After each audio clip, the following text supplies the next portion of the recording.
Bonsoir les amis, content de vous retrouver pour une nouvelle vidéo pour le quintet de demain. Donc avant tout, je voulais remercier ceux qui ont encore joué le jeu aujourd'hui. Merci beaucoup, vous avez été plus de 400 encore. Je sais qu'on peut faire mieux, mais c'est avec le temps que les gens comprendront et réfléchiront que le petit pouce, c'est gratuit. Voilà, ça dure une seconde, la vidéo dure un peu plus de 5 minutes. Donc on a largement de temps de cliquer dessus. Mais bon, je ne vais pas y revenir. Je ne vais pas faire que ça tous les jours. En tout cas, merci à ceux qui jouent le jeu. On va refaire l'arrivée du jour. C'était le vendredi 2 mai à Vincennes. La course à 20h15.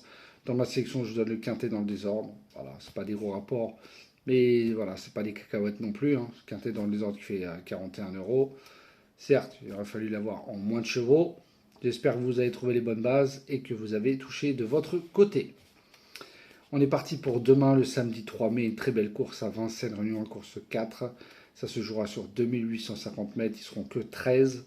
Donc c'est pour ça que je vous en ai mis que 7 et un cas de non partant. Voilà, après si vous le mettez dans le champ radio, vous faites ce que vous voulez. Mais moi demain, j'ai décidé de vous en donner que 7. Départ relié à 15h15, un groupe 2. On les connaît, c'est pour 5 ans. Et comme je l'ai dit, il y aura 13 partants. En tête de ma sélection, je vous ai mis le 13, Cocktail du Dain avec David Thomas qui retrouve le parcours de son dernier succès. Il a fini 3e dans la course référence, c'était sur 2700 mètres. Comme j'ai dit, il revient sur sa distance. Il a déjà devancé le 11 Cocotte, qui n'est pas en très bonne forme. On en reparlera tout à l'heure dans ma sélection. Et le 8 Cantoavis qui avait gagné. Voilà, il a déjà devancé certaines qui retrouvent. Donc pour moi, c'est un candidat à la victoire. Ensuite, j'ai mis le 11, Cocotte, avec François Lagadec. Disqualifié dernièrement, alors ce qui lui arrive très rarement. Elle était sûrement dans un jour sans. Elle les a déjà pratiquement tous battus. C'est très bon cheval. Il est confirmé sur le parcours. Logiquement, s'il retrouve pleinement sa forme, il devrait logiquement terminer dans les 3 premiers. Ensuite, je vous ai mis bien sûr ce 8, un Canto à vie, avec Benjamin Rochard, qui avait le choix. Il a préféré celui-là. Alors, elle a gagné la course référence sur 2700 mètres. Là, on rallonge le tir. Il a l'habitude de courir de ce genre de lot, qu'il a déjà devancé la plupart de ses adversaires. Il a de la vitesse avec un parcours à l'économie. Voilà, bien préservé. Il peut terminer dans les 3 premiers. Ensuite, j'ai mis le 12, Canad Bélève avec Eric Raffin. Alors, elle n'a pas trop de marge face au mal. La dernière fois, ça s'était très bien passé, avec notamment la faute de Cocotte dès le départ. Voilà, donc elle a fait une très belle course, elle a bien gagné.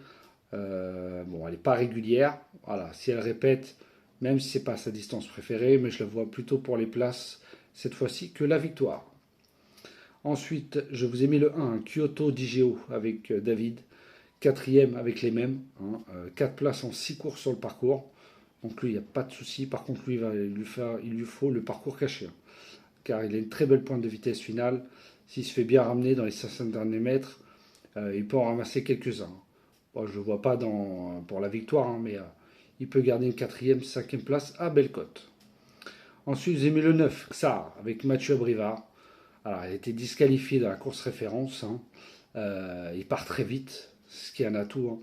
Mais pour moi, s'il reste au trot, avec un parcours caché, il peut lui aussi tracer une très belle pointe de vitesse finale.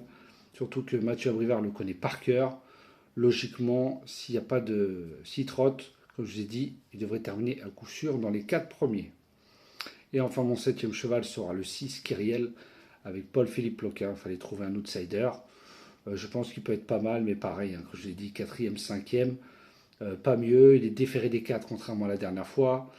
Il a déjà devancé le 13 Cocktail du Dain et le 12 Canad Bélève. Avec Cocktail du Dain qui sera très joué, mais il retrouve sa distance. La dernière fois, il a couru au montée 2e, mais distancé après enquête sur les 2850 mètres. Donc le parcours, il n'y a pas de souci. Avant ça, il a fini 4e, mais c'était réservé aux femelles. Cette fois, elle affronte les mâles. Donc je la vois, comme je vous ai dit, plutôt pour les places en fin de combinaison. Et mon canon partant sera le 3, Kataki de Wally, avec Gabriele Gelormini. Alors, 2e de la course référence, certes, mais si vous regardez, il n'est pas régulier, pardon. Il n'est pas à l'abri d'une faute. Donc voilà, ça sera mon canon partant. Après, faites comme vous le souhaitez. Donc je vous répète ma sélection pour demain, le 13, le 11, le 8, le 12, le 9, excusez-moi, l'As, le 9 et le 6.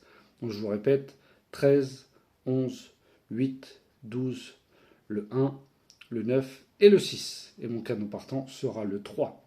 Donc voilà les amis, sur ce, je vous souhaite une très bonne fin de soirée. Prenez soin de vous et je vous dis à demain.